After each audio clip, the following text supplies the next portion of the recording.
एक बादशाह अपने वजीर से कहा कि भाई पता करो हमारे इलाके में बेवकूफ, जो सबसे बड़ा बेवकूफ उसको पकड़ के लिया। वजीर चला गया, पूछते पूछते लोगों से, भैया बेवकूफ सबसे बड़ा बेवकूफ कौन है, सबसे बड़ा बेवकूफ कौन है। लोगों ने बताया कि ये देखो, ये जो बैठा हुआ है ना, इससे बड़का बेवकूफ तुमको कब कहीं नहीं मिलेगा। बोला वाह, मिल गया।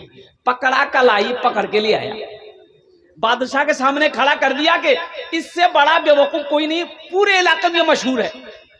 तो बादशाह खुश हो गया, अपने गले से हीरे का हार बादशाह खोला और बेवकूफ को पहना दिया कि ये मेरे तरफ से इनाम है, जाओ घूमो फिरो, किसी चीज की जरूरत हो मेरे महल में आ जाना।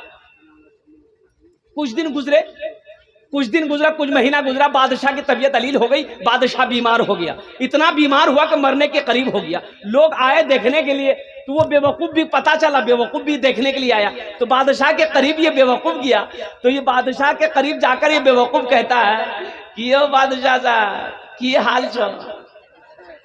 तो बादशाह बोला कि बाबू बस मेरा आखिरी वक्त है, इस दुनिया को छोड़कर हम उस दुनिया में जाने वाले, जहां जाने के बाद फिर लौट कर कोई नहीं आता है। ये बेवकूफ कहता है कि कौन दुनिया। बोला इस दुनिया के बाद भी एक दुनिया है। तो बेवकूफ ने कहा कि और कौन कौन जा रहा आपके साथ में। बोला कैसा बात करता रहा भाई।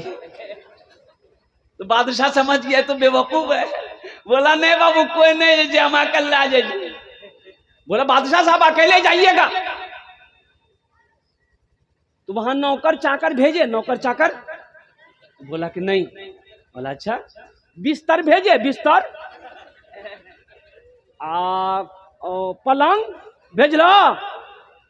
तो बादशाह बोला कि नहीं। फिर इस बेवकूफ ने कहा कि वहां घर बनाए, महल बनाए। तो बादशाह ने कहा कि नहीं।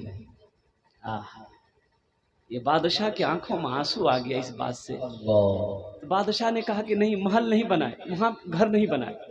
ये बेवकूफ अपने गले से वो हीरे का हाल खोला और बादशाह को पहना दिया। बोला हमसे बड़का बेवकूफ तो आप है। अरे जाना है वहां, जहां जाने के बाद लौट कर नहीं आना है, और अकेले जाना है, ना बिस्तर है, ना खटमा पलंग है, ना सर सिपाही है, ओहो और ना घर है। तो बेवकूफ आप हुए कि हम हुए। बादशाह ज़ारो कतार रोने लगा कि हकीकत में कौन कहता है कि तुम बेवकूफ हो, कौन कहता है कि तुम बेवकूफ हो। तुमने मेरी आंखों को खोल दी। वो बादशाह सल्तनत को छोड़ा, अल्लाह की याद में निकल।